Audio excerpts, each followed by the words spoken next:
Ok, meus irmãos, nós temos visto aqui uma série de mensagens intituladas Lutando pelo que vale a pena. Então, hoje nós estamos chegando ao final dessa carta. Judas nos convidou a lutar por muitas coisas aqui. Ele nos ensinou que faz parte da vida cristã comprar algumas batalhas. Nós vimos, por exemplo, ele nos chamando a lutar pela igreja. Nós vimos ele nos chamando a lutar pela doutrina, pelo evangelho. Nós vimos duas mensagens, ele nos chamando a lutar contra os falsos mestres. E hoje Judas ele vai nos chamar a lutar por aquelas pessoas que estão em perigo espiritual, que estão ali em risco na sua vida espiritual. Eu quero hoje falar exatamente sobre isso. E o que nós vamos ver aqui nesse final da carta de Judas são pelo menos 4 atitudes que nós podemos ter, que ele nos chama a ter, para lutarmos por essas pessoas que estão em risco, em perigo espiritual, tá? E a primeira dessas atitudes, ele nos chama a alertar essas pessoas. Alertar essas pessoas. É exatamente o que nós vamos ver aí nos versos 12 e 13.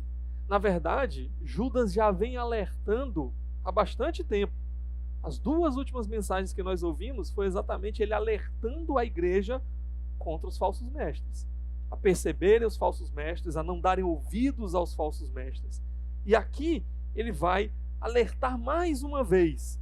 Ele vai apresentar para nós aqui 6 figuras, basicamente para descrever como é que eram esses falsos mestres.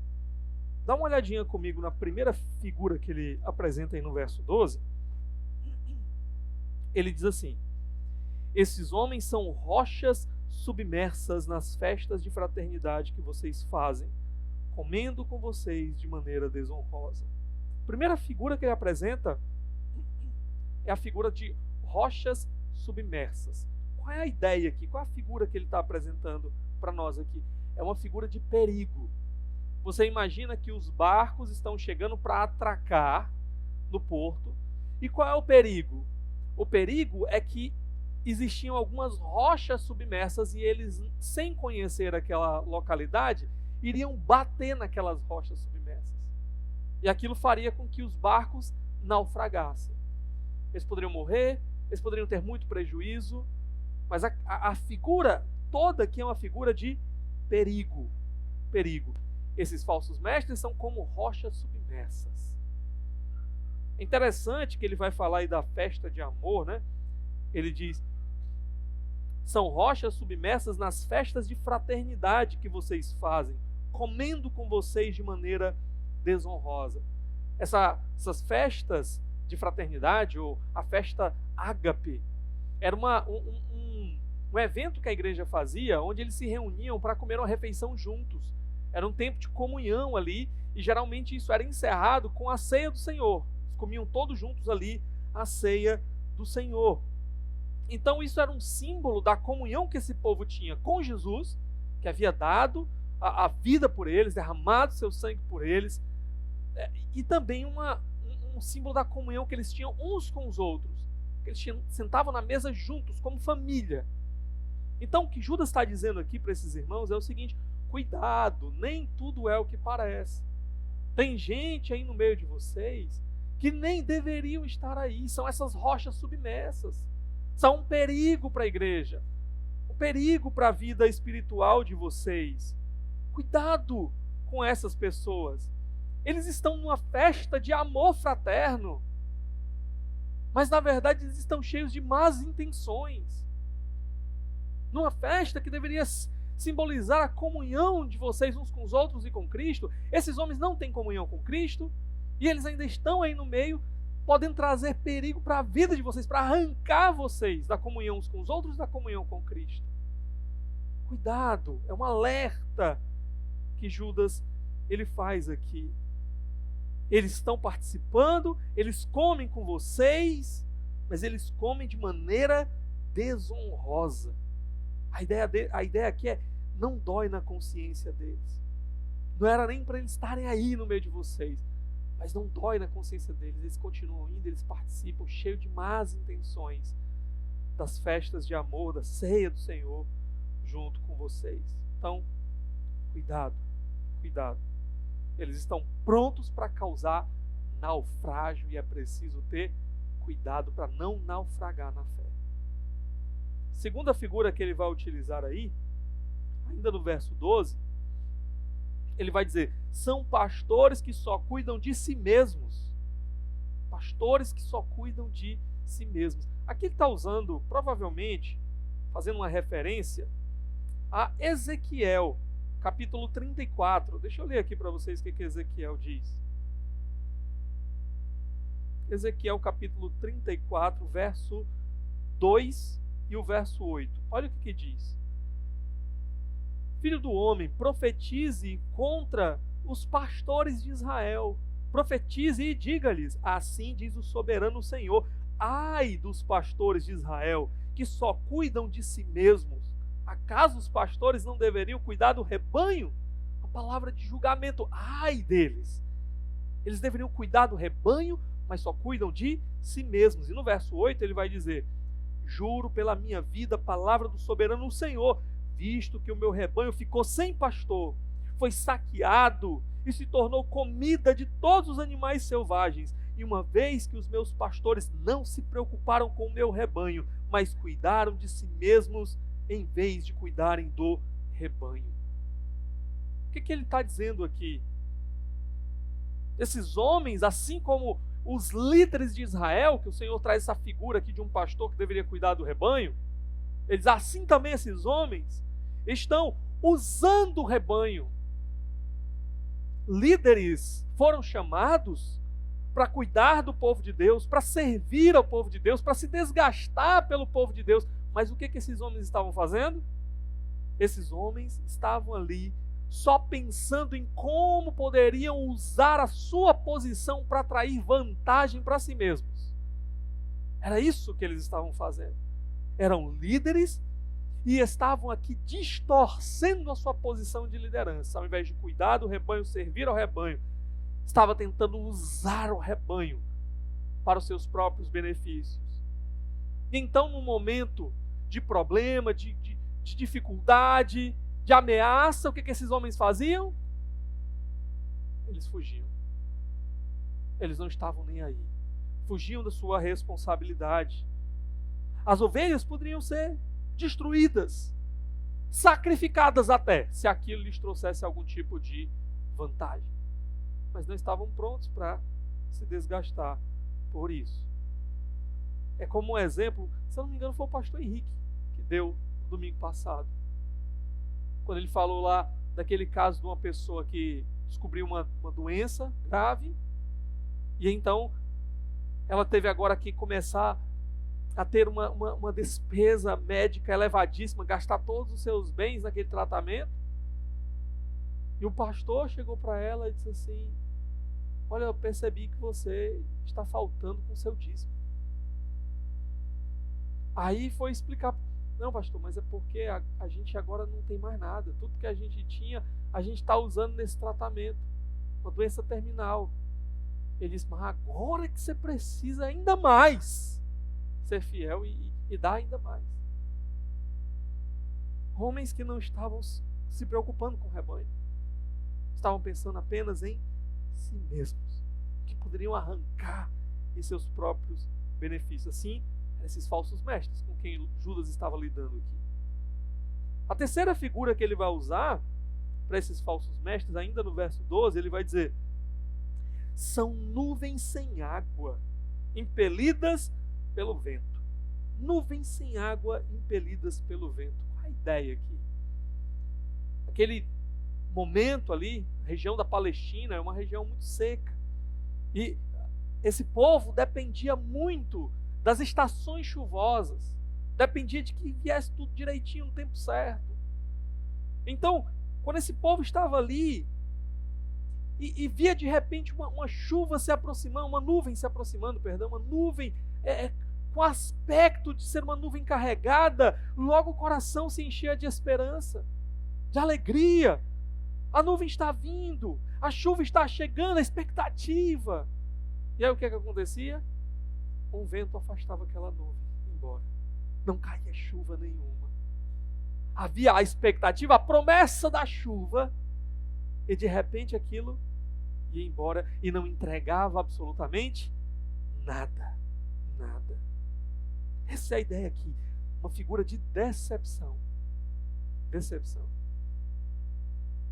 Esses falsos mestres, como essas nuvens, eles prometiam coisas, mas não entregavam nada. Era uma decepção. Eles não cumpriam o que era esperado. E aqui, mais uma vez, Judas ele está se referindo a um texto do Antigo Testamento.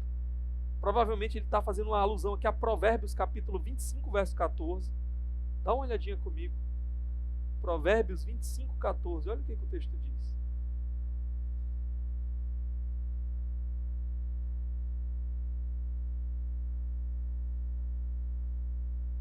Ele diz assim: como nuvens e vento sem chuva é aquele que se gaba de presentes que não deu.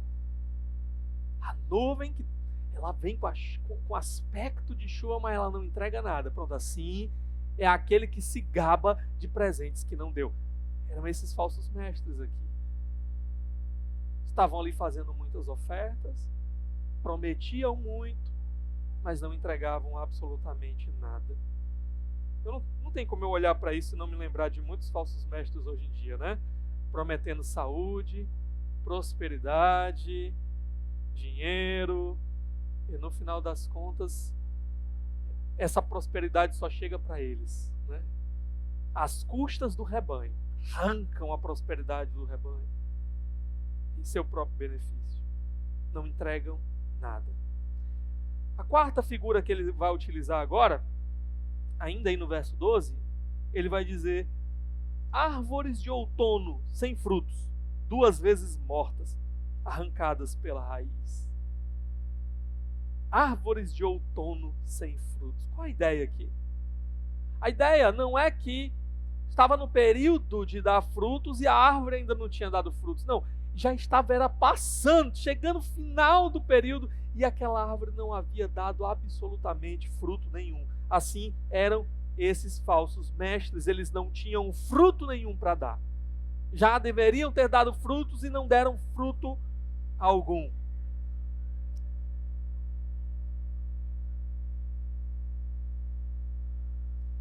Deixa eu passar esse ministério de louvor aí.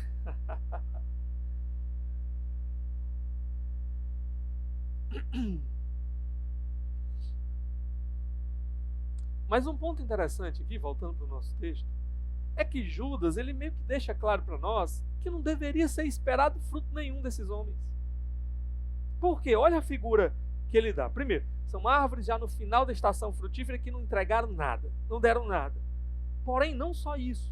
Ele vai dizer que eram árvores duplamente mortas, 2 vezes mortas, completamente mortas, e arrancadas da raiz. Como é que você pode esperar que uma árvore que não tem mais nem raiz, arrancada, toda ressequida, que ela ainda dê alguma coisa? Pronto, são esses falsos mestres. Eles não têm nada para oferecer, nada de bom para oferecer. Eles estão completamente secos e arrancados. Não tem fruto para dar. É muito interessante que essa figura do fruto está muito ligada geralmente à figura de boas obras, né? E essas boas obras, no caso de pastores de verdade, elas seriam o esforço deles de trazer edificação para o rebanho. Aqui esses homens não têm nada. Não tem boas obras nenhuma para mostrar. E não deve ser esperado absolutamente nada. Estão completamente secos, sem vida, arrancados. A quinta figura que ele vai apresentar aqui, agora no verso 13, ele vai dizer: são ondas bravias do mar, espumando seus próprios atos vergonhosos. Ondas bravias espumando. Qual a ideia aqui? Não apenas eles não tinham bons frutos para dar, não apenas eles não tinham boas obras para mostrar, mas esses homens, eles tinham más obras para mostrar. Era isso que eles espalhavam, que eles mostravam, más obras. A figura é que eles jogavam a sua sujeira sobre os outros. Assim como as ondas bravias, elas vinham e deixavam toda aquela espuma, despejando a sujeira do mar na praia, e ficava ali algo meio pegajoso, pronto. Assim esses homens aqui. Eles não têm coisas boas para dar, mas coisas ruins, isso eles têm aos montes. Estão espalhando a sua sujeira, como essas ondas bravias do mar. E mais uma vez aqui, ele está fazendo uma referência ao Antigo Testamento, a Isaías, capítulo 57, verso 20. Deixa eu abrir aqui para vocês. Isaías 57, 20. Olha o que ele diz. Mas os ímpios são como o mar agitado, incapaz de sossegar, e cujas águas expelem lama e lodo. Assim eram esses homens aqui. Homens ímpios que apenas tinham sujeira para compartilhar. Era isso que eles tinham para dar. E aí ele traz uma última figura para falar sobre esses homens. Aí no verso 13, ele diz: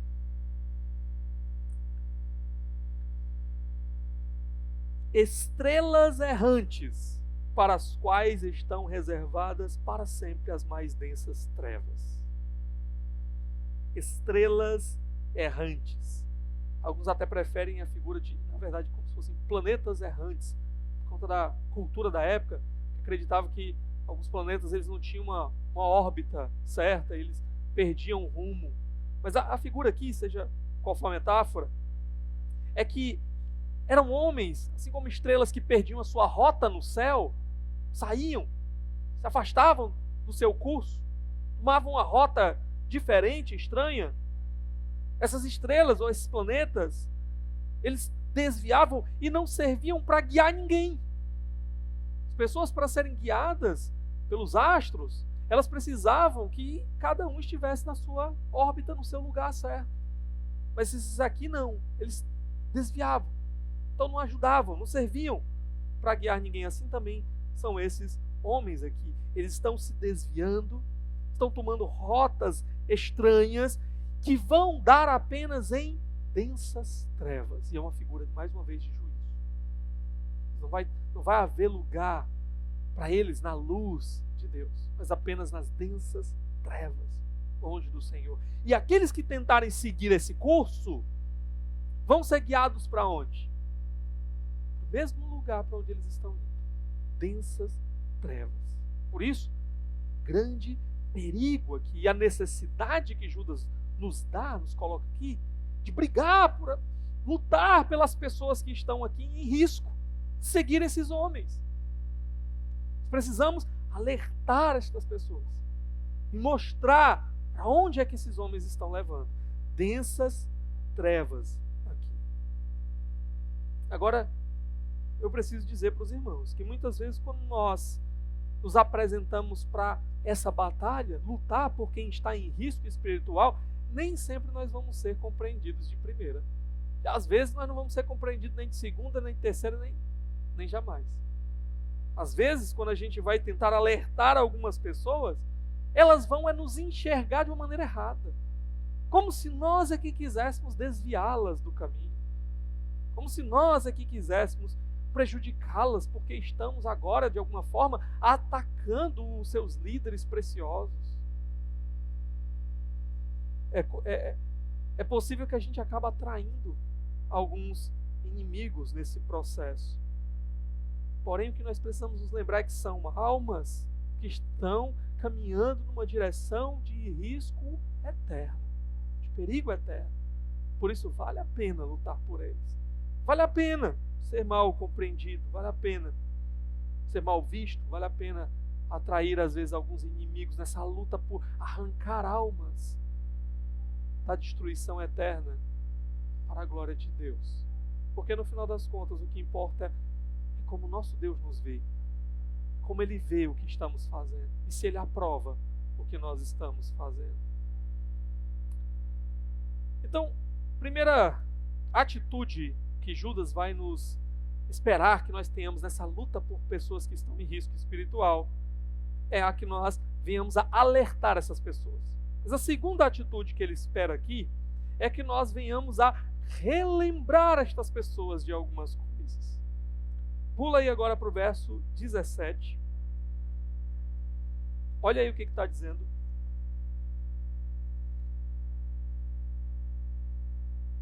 Todavia, amados, relembrem-se do que foi predito pelos apóstolos de nosso Senhor Jesus Cristo. Relembrem-se. Todavia, amados, relembrem-se. Interessante, na minha versão, ela omite uma palavrinha, que talvez apareça na sua versão aí, a palavra vocês ou vós. Isso é uma ênfase a mais que o texto dá, o texto grego. Basicamente, como se ele estivesse dizendo assim: todavia, vocês, amados, relembrem-se. E aqui ele está colocando uma ênfase na responsabilidade individual que os seus ouvintes tinham que ter. Há várias coisas aqui que nos mostram essa ênfase nessa responsabilidade. Primeiro, esse enfático, vocês. Segundo, a palavra aqui traduzida como relembrem-se, ela está no que a gente chama de imperativo, que é quando você coloca uma responsabilidade sobre o outro. Vocês têm essa responsabilidade. E a figura de relembrar chama a atenção que é para algo que eles já conheciam. Então vocês já sabem disso. É uma responsabilidade a mais, vocês já sabem disso. Então uma ênfase muito grande nessa responsabilidade. E aqui, relembrar não é só recobrar uma informação que você talvez tivesse esquecido. Como, por exemplo, tentar lembrar o nome de alguém. Eu não estou lembrando do nome daquela pessoa. Aqui, relembrar, recobrar a memória aqui é uma atitude de um chamado, uma atitude de comprometer-se. Você se comprometer com aquilo que você já sabe que é sua responsabilidade. Aqui é uma postura. É interessante essa postura aqui, porque literalmente, se eu fosse traduzir aqui, ao invés de traduzir assim, todavia vocês, amados, relembrem-se, eu traduziria mais ou menos assim: todavia vocês, amados, permitam-se ser lembrados uns aos outros. Literalmente ficaria mais ou menos assim. Ou, todavia vocês, amados, possuem essa responsabilidade de se permitir ser lembrados uns pelos outros. Muda um pouquinho, né? Qual é a ideia aqui? Para mim, a ideia é que ele está chamando esses irmãos a se colocar numa posição ensinável. Ensinável. Eles têm que estar abertos para ouvir, abertos também para obedecer, se comprometer com aquilo que eles estão ouvindo. Mas a ideia é, eles têm que obedecer o quê? Qualquer opinião? Absolutamente não. Se Judas já está dizendo aqui que tem algumas opiniões que eles têm que deixar de lado, que é a dos falsos mestres, o que ele está chamando eles a se comprometer aqui, a relembrar e se comprometerem? Ele deixa claro para nós que é com a doutrina dos apóstolos. Se você voltar aí para o verso 17, ele diz: todavia, amados, relembrem-se do que foi predito pelos apóstolos de nosso Senhor Jesus Cristo. É disso que eles têm que relembrar. É com isso que eles precisam se comprometer. E a ideia aqui é que, ao invés de eles caírem logo de imediato na conversa dos apóstatas, eles tinham que dar atenção e conferir o ensino dos apóstolos. E então comparar com o que estava acontecendo aqui. O que é que os apóstolos já tinham ensinado? Verso 18 ele vai dizer aqui. Eles diziam a vocês, olha mais uma vez, vocês aqui. Nos últimos tempos haverá zombadores que seguirão os seus próprios desejos ímpios. Interessante aqui. Eles já haviam previsto isso. Nos últimos tempos, uma coisa interessante também é que essa expressão últimos tempos não é o fim do mundo lá no final. Não. Essa expressão os últimos tempos é todo o período que vem desde a primeira vinda de Jesus, sua morte, sua ressurreição, até a sua segunda vinda. Nós já estamos vivendo nos últimos tempos, nos últimos dias. Então o que ele está dizendo aqui é que essa palavra ela já era para eles. Já tinham que estar alertas sobre isso.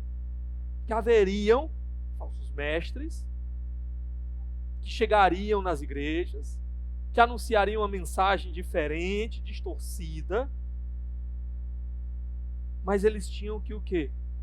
Estar prontos para comparar aquilo, estarem abertos para ouvir o que os outros irmãos estavam dizendo e comparar. Peraí, deixa eu ver aqui o que os apóstolos disseram.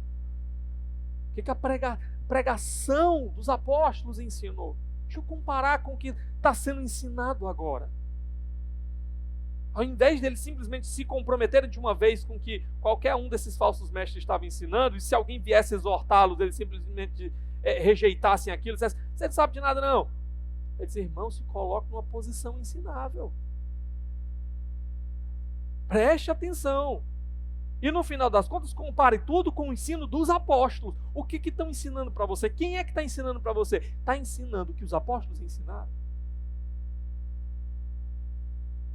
Relembrem-se. Os apóstolos ensinaram que ia aparecer esses homens, e como é que eles descreveram? Fala aqui que eles seriam zombadores. Gente que ia descartar a verdade, a doutrina dos apóstolos com zombaria, se colocando como superior, tratando qualquer um que estivesse ali ao lado da mensagem dos apóstolos como tolos, ultrapassados, seja lá o que for, diminuindo aqueles que estariam do lado da verdade pregada pelos apóstolos. E eles fariam isso com qual objetivo? Finalzinho do verso 18. Zombadores que seguirão seus próprios desejos ímpios. Ou uma possibilidade de tradução aqui também seguiriam seus desejos pelo que é ímpio. É isso que eles queriam. Eles queriam pecado. O desejo deles era pelo pecado. Então, tudo que viesse, que fosse dito para eles, na direção de ensiná-los a abandonar o pecado, a deixar de lado, a fugir do pecado, eles zombariam disso. Eles destratariam. Eles tentariam desfazer disso. Porque o que importava é que eles continuassem seguindo os seus desejos por aquilo que é pecaminoso, que é ímpio, que é contrário à vontade de Deus. Homens que causam divisões. O verso 19 diz, estes são os que causam divisões entre vocês, os quais seguem a tendência da sua própria alma e não têm o Espírito. Eles colocavam uns contra os outros. Por quê? Porque eles faziam discípulos deles mesmos. Então eles iam lá, procuravam lá fazer um grupinho para eles, e aí se alguém não aceitasse o que eles estavam dizendo, então eles começavam a instigar aquele grupo para sair em defesa pessoal e dividindo a igreja e dizendo, não, é porque vocês são iluminados, vocês estão entendendo tudo, aqueles ali não sabem de nada, aqueles ali estão seguindo por um caminho errado. A ideia aqui de que eles seguiam a tendência da sua alma é uma palavrinha só aqui. Basicamente poderia traduzir como naturais. Eram homens naturais. E o que significa isso? É uma palavra que é usada em outros lugares. Por exemplo, Paulo usa lá em 1 Coríntios capítulo 2. E lá, tanto lá quanto aqui, significa a mesma coisa. O homem natural é o homem que não tem o Espírito Santo. Não tem o Espírito de Deus. É isso que ele diz no verso 19. Olha aí. Os quais seguem a tendência da sua própria alma e não têm o Espírito. Paralelo aqui. São homens naturais, homens sem o Espírito de Deus. E é por isso que eles fazem o que fazem. O que o Espírito de Deus produz? Produz unidade, produz fé na verdade, produz amor, produz piedade, vida piedosa. Mas o que esses homens estavam produzindo? Divisão, levando pessoas para longe da fé, fazendo pessoas naufragarem na fé, fazendo pessoas esfriarem no seu amor por Deus, amarem outra coisa que não o Senhor. Judas está nos chamando. Ajudem os outros a perceberem estas coisas, a relembrá-los pela palavra de Deus, para que eles possam enxergar, comparar, contrastar o que os falsos mestres estão ensinando e o que os apóstolos de Jesus já haviam ensinado, avaliar pela palavra. Ajudem a relembrá-los das verdades. Terceira postura que ele nos ensina aqui, para ajudarmos essas pessoas que estão em risco espiritual, é que ele vai nos chamar a encorajar essas pessoas.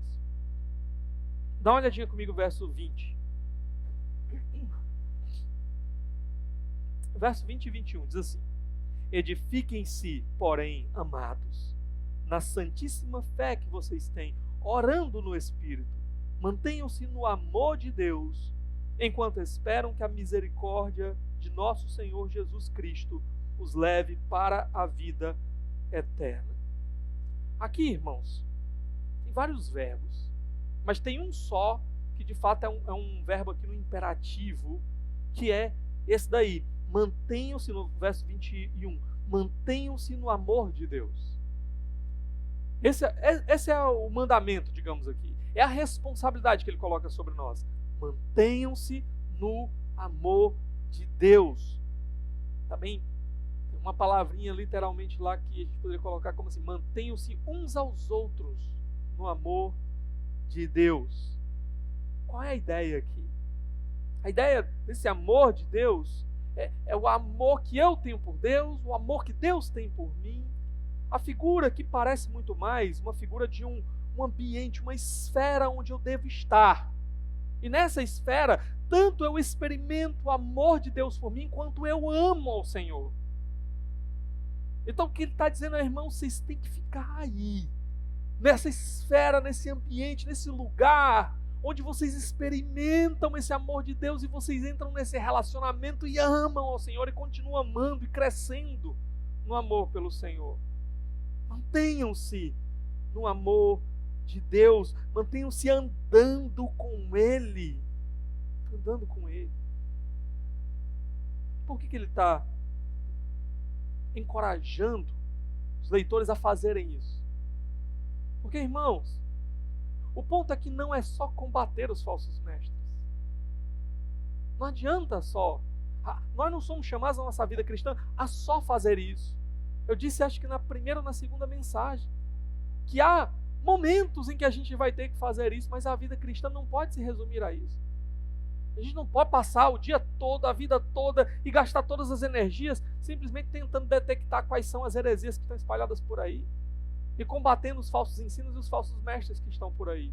Às vezes esses falsos ensinos, eles chegam mais perto da nossa comunidade, mais perto dos nossos irmãos amados. E aí a nossa responsabilidade de cuidar uns dos outros nos leva então a levar mais a sério e a deixar muito claro o que está acontecendo. Mas em outras ocasiões, nós vamos ter que nos gastar com outras coisas. E o ponto aqui de Judas é o seguinte, irmãos: não basta só você se preocupar em combater falsos mestres, você tem que se preocupar também em continuar andando com o Senhor. Você não pode negligenciar a sua vida com o Senhor, a sua vida de comunhão com Ele. Eu já vi, irmãos, pessoas caírem enquanto aparentemente estavam lutando pela verdade. Pessoas lutando pela verdade, mostrando: certo é esse, ali é errado. Mas não se preocuparam em cuidar do próprio coração. E o próprio coração ficou exposto ali a outras coisas que começaram a entrar ali e influenciar ali, a ponto de levar essas pessoas a caírem, a ter uma vida espiritual prejudicada, longe do que realmente o Senhor esperava para elas. Eu estava lendo um tempo desses, uns dias desses, sobre um homem que foi um pastor batista, era professor no seminário, e o seminário lá no Canadá estava se afastando da verdade. Existiam homens ali pregando doutrinas absolutamente erradas, negando pontos centrais da fé, e aquele homem viu tudo aquilo e se levantou.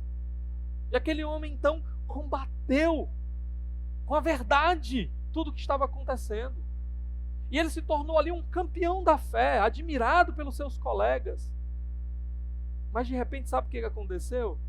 O coração dele se encheu de orgulho e de vaidade. Eu estou certo! As pessoas estão vendo que eu estou certo! E ele começou a trilhar um caminho extremamente ditatorial. Ele começou a perceber que a vitória que ele tinha tido contra aquilo ali colocava ele numa posição superior. E aquele homem então tomou decisões absolutamente erradas. Decisões completamente fora de uma visão do reino de Deus. Visões que prejudicavam até a missão do reino de Deus ali, naquele lugar. Como eu já vi isso.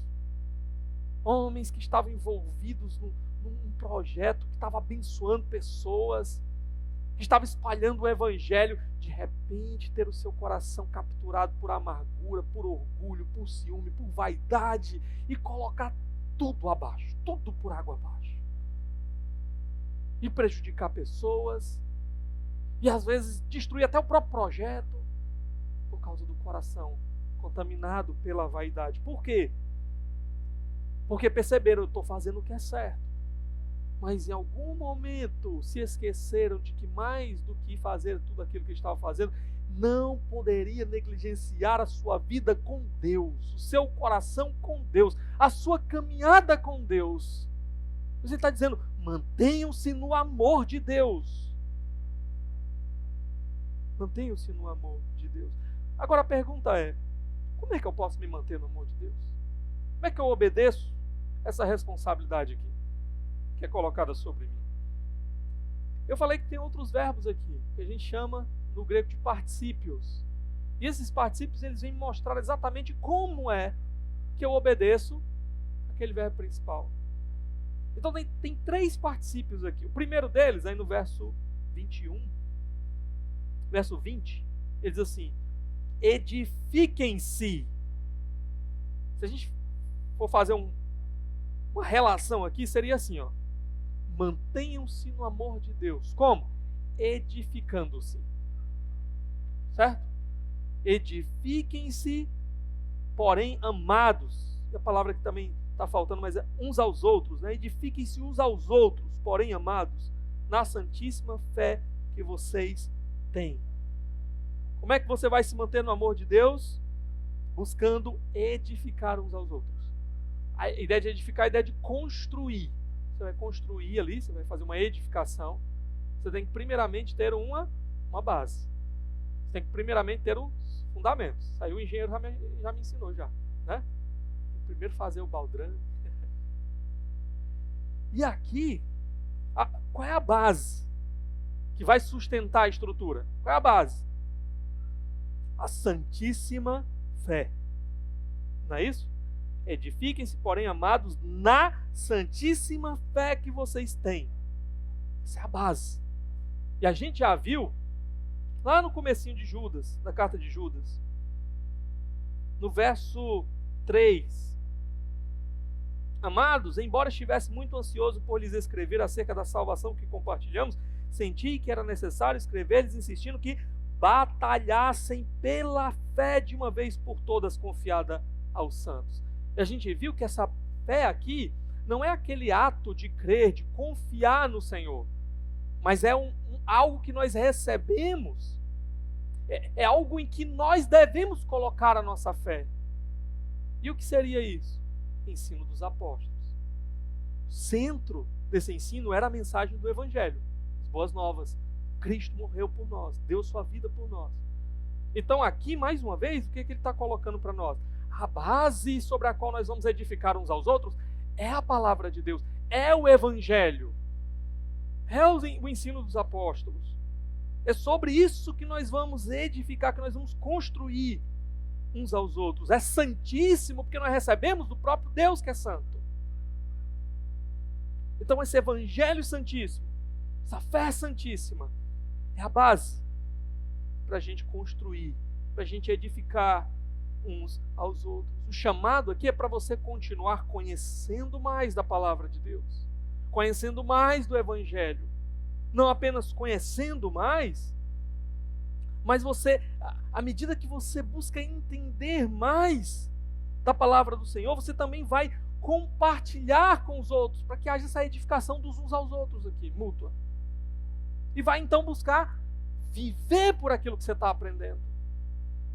Então, quanto mais, voltando aqui, eu começo a conhecer mais o Senhor, a entender melhor quem é aquele que me amou, quem é aquele que deu seu Filho por mim, mais o meu coração começa a ser cheio por esse amor. e mais eu começo a entender o que Ele espera de mim, como é que Ele deseja que eu viva, e mais eu vou me colocando nessa posição de obediência. E onde é que eu vou me mantendo? No amor dEle. Eu vou me mantendo nesse ambiente onde eu experimento o amor dEle, e eu amo o Senhor, e eu vou crescendo e andando com Ele. Essa é a dinâmica aqui. Não é só uma experiência religiosa, mas é um aprofundamento nas convicções daquilo que o Senhor nos ensina acerca dele mesmo, da sua obra, dos seus projetos, dos seus planos. Então, me manter no amor de Deus não vai envolver só eu tentar ter algum tipo de experiência mística. Eu vou subir ali no monte e vou descer de lá rolando assim, para chegar lá embaixo eu estar tonto assim e ver um anjo, e aí sei lá, tem um arrupio. Não, envolve também eu buscar o quê? Entender quem é esse Deus, o que Ele revelou sobre Ele mesmo, o que Ele deseja para a minha vida, o que Ele deseja para mim. Quanto mais eu vou me alimentando meu coração com a verdade do Senhor, mas eu vou me colocando também no centro ali do seu amor. A segunda maneira aqui de como me manter no seu amor, ele vai dizer ainda no verso 20. Primeiro é, mantenham-se no amor, edificando-se uns aos outros. Segunda é, orando no Espírito. Finalzinho do verso 20. Orando no Espírito. Não é só também conhecer, não é só também estudar, por exemplo, a palavra de Deus, adquirir mais conhecimento sobre o Senhor. Eu preciso, para estar ali, nesse ambiente do amor de Deus, ter relacionamento com Deus. E esse relacionamento, ele é experimentado também por meio da oração. Na oração, eu estou ali me colocando diante do Senhor para ter comunhão com Ele. Eu estou abrindo meu coração para Ele. Eu estou reconhecendo que eu sou impotente mesmo, que eu não sou nada. Eu preciso dEle, é uma confissão de impotência. Eu não sou autossuficiente, eu preciso do Senhor. Na oração também eu vou alinhando meu coração com a vontade do Senhor. Então Ele nos chama a orar, e Ele coloca essa expressão aí, no Espírito. No Espírito. Eu entendo aqui que a ideia é segundo o Espírito. Paulo vai falar algo muito semelhante a isso lá em Efésios. E todo o contexto, Paulo nos dá mais informações, né, sobre o Espírito lá. Ele nos fala, por exemplo, para não entristecermos o Espírito. E ele nos fala também para sermos cheios do Espírito. E qual é a ideia lá? A ideia de ser cheio do Espírito é a ideia de você ser controlado pelo Espírito. Contraste, né? Sejam cheios do Espírito, não vos embriagueis com o vinho, onde há dissolução. Então, assim como alguém que é cheio do vinho, ela vai acabar fazendo aquilo que não deveria, alguém que é cheio do Espírito vai ser guiado pelo Espírito, controlado pelo Espírito, não pelo vinho, para fazer aquilo que agrada a Deus. Então, quando ele diz, não entristeçam o Espírito Santo de Deus, como é que eu entristeço o Espírito Santo de Deus? Quando eu não estou sendo direcionado pelo Espírito, mas estou fazendo aquilo que agrada a carne, aquilo que é contrário a Deus. Então, a oração no Espírito aqui, basicamente, é aquela oração que está em conformidade com as coisas de Deus, com a verdade que eu conheço sobre Deus, com a vontade de Deus. Essa oração, que se submete ao Senhor, que busca a orientação do Senhor. Senhor, eu preciso disso, eu desejo isso, mas seja feita a tua vontade, não a minha. Me mostra o que o Senhor deseja, me mostra, Senhor, qual é a tua vontade, porque a tua vontade é boa, perfeita e agradável. É a oração no Espírito. Eu coloco tudo nas mãos do Senhor, tudo. Abro o meu coração e mostro realmente o que está no meu coração, mas eu clamo que o Espírito me leve a me conformar com aquilo que agrada a Deus, que é conforme a vontade de Deus. Porque tem coisas que às vezes eu quero, tem coisas que às vezes eu peço, que eu uso até desculpas piedosas para obter aquelas coisas, mas que só me levam para mais longe de Deus, só me afastam de Deus. Eu tenho que orar no Espírito, segundo o Espírito, para estar em conformidade com a vontade de Deus e ali me manter nesse relacionamento de amor com Ele. E a terceira maneira que ele coloca para nós nos mantermos nesse amor, verso 21, mantenham-se no amor de Deus. Aqui está traduzido, enquanto esperam que a misericórdia de nosso Senhor Jesus Cristo os leve para a vida eterna. Fazendo uma relação melhor aqui, sendo mais literal, seria: mantenham-se No amor de Deus, esperando. Esperando o quê? Que a misericórdia de nosso Senhor Jesus Cristo os leve para a vida eterna. Em outras palavras, o que ele está dizendo aqui para nós é, sabe como é que você se mantém também aí nesse relacionamento de amor com o Senhor? É mantendo os teus olhos naquilo que Jesus está trazendo. É tendo um olhar para o futuro, um olhar escatológico, um olhar para a glória. Jesus está trazendo misericórdia para nós. Por que ele usa essa expressão misericórdia? Diferente. Não é tão comum esse linguajar de Jesus está trazendo misericórdia. Porque para nós, Jesus não está trazendo, por exemplo, juízo que a gente merecia. Jesus não está trazendo um presente baseado em nossos méritos. Mas Jesus está trazendo o que vocês merecem. Aí a gente já estava perdido, né? Para nós o que Jesus está trazendo é misericórdia. Ele está trazendo aquilo que a gente não merecia. Mas mesmo assim a gente vai receber. É misericórdia. E aqui é importante, irmãos, porque nós não podemos ter o nosso olhar voltado somente para o aqui e agora. Se a gente olhar só para o aqui e agora, a gente vai sair desse lugar do amor de Deus. Por quê?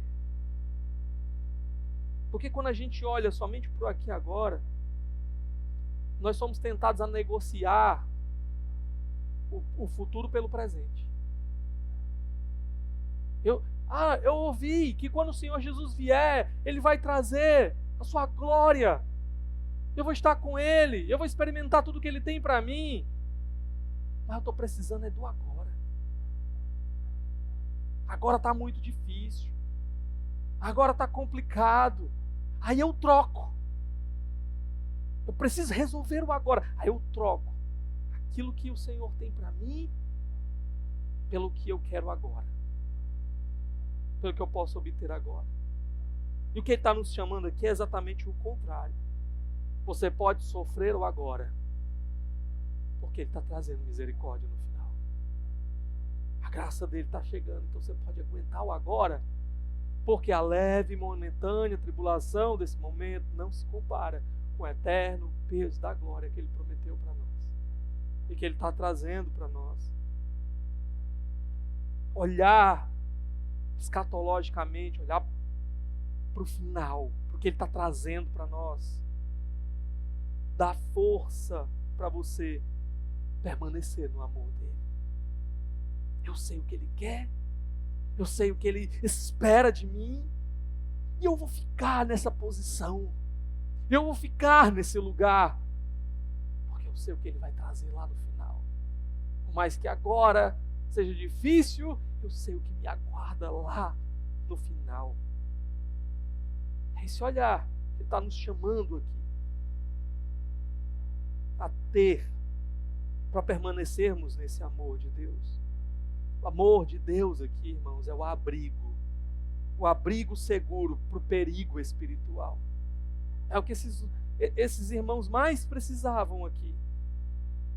Se você permanecer no amor de Deus, conhecendo mais o Senhor, em comunhão com o Senhor, experimentando o amor dele por você e olhando para o que Ele tem para você, então você vai estar abrigado, protegido contra essas investidas dos falsos mestres. Por isso que Ele nos chama aqui a encorajar esses irmãos, encorajar eles a permanecer nesse lugar do amor de Deus. E a quarta e última atitude que Ele espera de nós, nessa luta pelos que estão em perigo espiritual, é que nós os exortemos. Exortemos aqueles que estão em perigo. Exortemos, é claro, em amor, mas exortemos. Olha aí os versos 22 e 23. Tenham compaixão daqueles que duvidam. Ou literalmente a palavra seria: tenham misericórdia daqueles que duvidam. A outros, salvem, arrebatando-os do fogo. A outros ainda mostrem misericórdia. A mesma palavra lá do verso 22.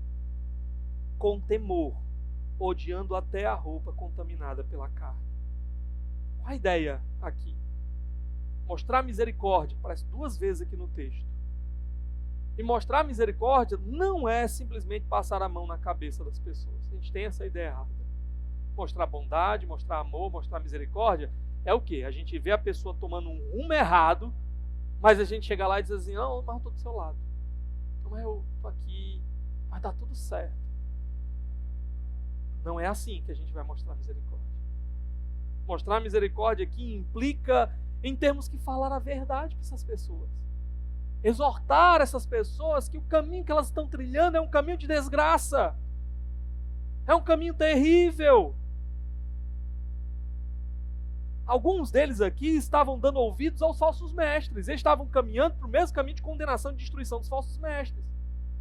Como poderia ser agir com misericórdia com essas pessoas? Agir com compaixão? Simplesmente eu chegar e dizer, mas tudo bem, eu estou do seu lado. Ser misericordioso com essas pessoas era chegar para elas e dizer, cuidado. Cuidado, você não pode continuar nesse caminho. Exortá-las. Abandonar esse caminho mau. Ele mostra aqui um progresso interessante. Verso 21, primeiro, ele fala que tinha alguns que duvidavam. Tinha gente aqui que estava começando a questionar. Não, mas será? Será que realmente não são esses mestres aqui que estão certos? Mas não será? Não parece que faz sentido? Eram pessoas que estavam com dúvidas. E ele nos chama a mostrar misericórdia para essas pessoas, insistindo com elas, tentando ganhar estas pessoas. A gente é tentado a perder a paciência muitas vezes, irmãos. A gente está lá ensinando e a pessoa está continuando naquele caminho errado, e a nossa tentativa, a nossa tendência, às vezes, tentação é de, deixa para lá. E aí perde a paciência e abandona, e entrega de mãos beijadas essas pessoas para os falsos mestres. Mas aqui ele está dizendo, não faça isso. Exorte essas pessoas com misericórdia.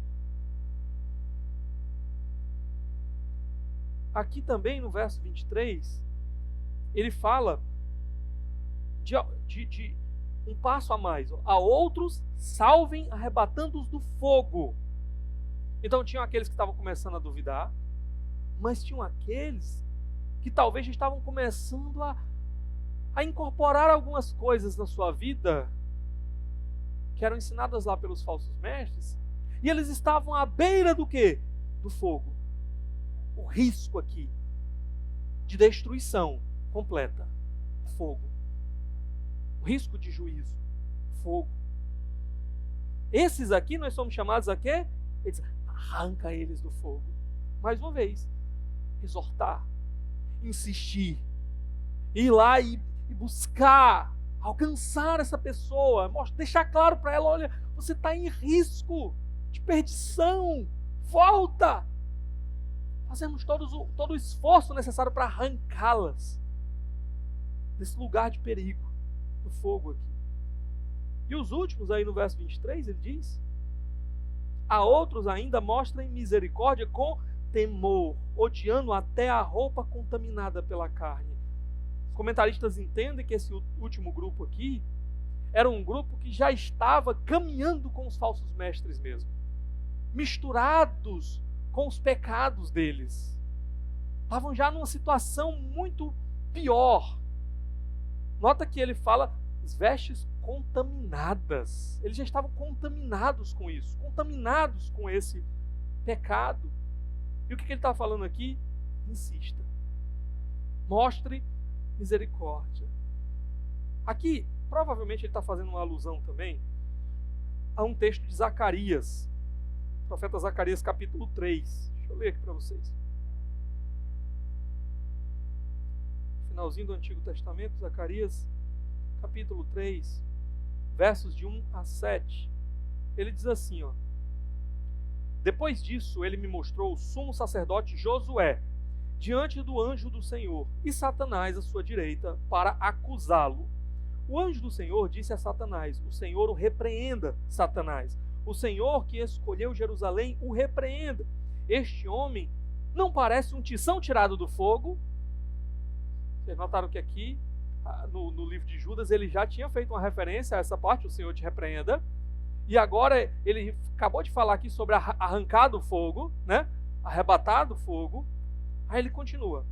Ora, Josué, vestido de roupas impuras, estava em pé diante do anjo. O anjo disse aos que estavam diante dele: tirem as roupas impuras dele. Depois disse a Josué: veja, eu tirei de você o seu pecado e coloquei vestes nobres sobre você. Diz também: coloquem um turbante limpo em sua cabeça. Colocaram o turbante nele e o vestiram, enquanto o anjo do Senhor observava. O anjo do Senhor exortou Josué, dizendo: assim diz o Senhor dos Exércitos, se você andar nos meus caminhos e obedecer aos meus preceitos, você governará a minha casa e também estará encarregado das minhas cortes, e eu darei a você um lugar entre estes que estão aqui. Ouçam bem, sumo sacerdote Josué e seus companheiros sentados diante de você, homens que simbolizam coisas que virão. Aí ele continua aqui falando sobre a profecia, entrei até no verso 8, né? Peraí, era só até o verso 7. Mas olha a figura de novo, verso 23. A outros ainda mostrem misericórdia com temor, odiando até a roupa contaminada pela carne. A figura lá de Josué era: ele estava sendo arrancado do fogo, a roupa dele estava contaminada, e irmãos, é uma figura até pesada, porque a gente lê assim rápido, mas a ideia da roupa contaminada dele era uma roupa suja de excremento. Tá? Você sabe o que é excremento, né? Não precisa traduzir não, né? Adubo, sei lá. Então, ele estava sujo daquilo que era imundo, sacerdote, para servir ao Senhor. É uma figura, o sumo sacerdote. Figura assim. E ele fala o quê? Que o próprio Senhor foi lá, mandou tirar as suas roupas sujas, colocar uma roupa branca, um turbante branco, limpo no lugar. Qual é a figura para nós aqui, que ele está colocando para nós? É que mesmo essas pessoas, essa figura da roupa suja é uma figura de pecado. Mesmo essas pessoas que já estão aqui entrando nesse pecado, conduzidos pelos falsos mestres, o próprio Deus pode vir e arrancar delas essa sujeira. Pode trazer o arrependimento. Pode fazer com que elas abandonem esse pecado e sejam cobertas com as vestes brancas do Senhor. Essa é a figura aqui. É interessante, irmãos, porque ele fala aqui, verso 23, né? A outros ainda mostrem misericórdia com temor, odiando até a roupa contaminada pela carne. Esse processo da gente exortar essas pessoas e procurar essas pessoas para tentar ganhar essas pessoas, ele fala: cuidado, você tem que fazer isso com temor, odiando até a roupa contaminada pela carne. Qual a ideia? Às vezes tem pessoas que estão já caminhando nessa direção. E a gente às vezes pode tentar ajudar essas pessoas, e o que vai acontecer? Às vezes a gente pode acabar se contaminando com os mesmos pecados delas, sendo arrastados para a mesma vala de imundície. Quantos às vezes não vão para alguns ambientes e a gente tem a expectativa de que aquela pessoa vai ser luz naquele ambiente, vai influenciar outros naquele ambiente na direção do Senhor, e acaba sendo influenciada pelo outro na direção do pecado.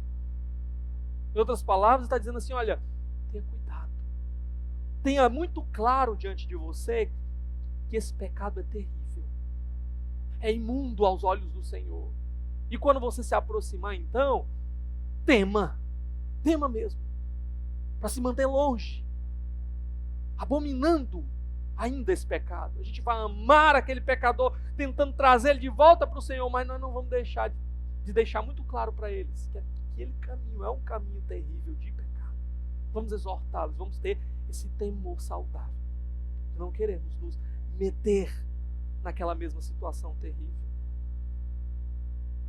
A confiança aqui de Judas, ele revela isso nos últimos versículos, versos 24 e 25. Aquele que é poderoso para impedi-los de cair e para apresentá-los diante da sua glória, sem mácula, sem sujeira, sem mais esse pecado, e com grande alegria, ao único Deus, nosso Salvador, sejam glória, majestade, poder e autoridade, mediante Jesus Cristo, nosso Senhor, antes de todos os tempos, agora e para todos sempre. Amém. Com a confiança dele, irmãos, vocês podem ir lá, exortar essas pessoas, buscar essas pessoas, tentar alcançar essas pessoas. confiando de que aquele que é poderoso para impedi-los de cair, que vai apresentar eles no último dia sem mancha mais, é Ele que vai agir. Aqui nós encontramos, irmãos, aquilo que na teologia a gente fala sobre a soberania de Deus e a responsabilidade humana. Confiança dele está o quê? Há pessoas que estão em risco espiritual, mas nós devemos ir lá e buscar essas pessoas, confiando que Deus não vai deixar os seus caírem eternamente. Jesus pagou um alto preço, Ele morreu naquela cruz para comprar um povo para Ele, e Ele vai trazer esse povo. Ele vai trazer esse povo através de nós, quando nós formos lá buscar esse povo. Ele vai arrancar, Ele mesmo vai arrancar esse povo do lamaçal de pecado que eles se encontram. Ele vai nos usar nesse processo. Ele é soberano. Mas ao mesmo tempo aqui, existe a responsabilidade humana. Sabe quem é o povo que Ele vai arrancar e vai trazer para Ele? O povo que vai ouvir a exortação. O povo que vai ouvir o alerta. O povo que vai ouvir a mensagem, que vai se arrepender, que vai correr na direção dele, que vai dar ouvidos às exortações que nós faremos. Sabe, em tudo isso nós podemos descansar entendendo que não depende de nós, não é a nossa eloquência, não é a nossa capacidade, depende do Senhor. Então a gente não pode ficar às vezes desanimado, abatido. Eu tentei tanto, eu falei tanto e nada aconteceu. É o Senhor no final das contas. Mas por outro lado, a gente não pode ficar descansado, achando que o Senhor não quer nos usar nesse processo. Ele vai fazer. E Ele vai fazer através de nós, na vida dessas pessoas. E quando elas ouvirem, seus eleitos, aqueles comprados pelo sangue de Jesus, vão se arrepender e virão. Há essa responsabilidade. Ninguém vai poder dizer assim, não, eu já estou garantido, eu vou ficar tranquilo aqui sentado, não tem nada para eu fazer, porque no final das contas é Deus que vai fazer tudo. São os que ouvirem, entenderem, se arrependerem e crerem, confiarem, abandonarem o pecado. Esses é que o Senhor não deixará caído e apresentará no último dia, sem mácula, sem mancha. Essa mensagem aqui, irmãos, nos lembra que não existem casos perdidos. Pessoas que, estava lá no nosso meio, mas agora tem andado já num caminho tão perigoso. Acho que é porque realmente é alguém que está perdido. Cuidado. Judas, ele faz uma distinção muito clara entre falsos mestres. Os falsos mestres aqui, ele, desce a pancada. Os falsos mestres deixa bem claro, quem é que são esses caras? Esses caras são isso aqui. Mas para as vítimas dos falsos mestres, o que ele diz aqui para nós? Tenham misericórdia. Tenham misericórdia. Vão lá, insistam, procurem, orem, exortem, amem, porque o Senhor pode ainda trazê-los para si e apresentá-los no último dia, sem mancha. Em outras palavras, vale a pena lutar por aqueles que estão em perigo espiritual. No final, nossa confiança está somente em que Deus é poderoso para trazê-los para perto de si e guardá-los até o final. Vamos orar?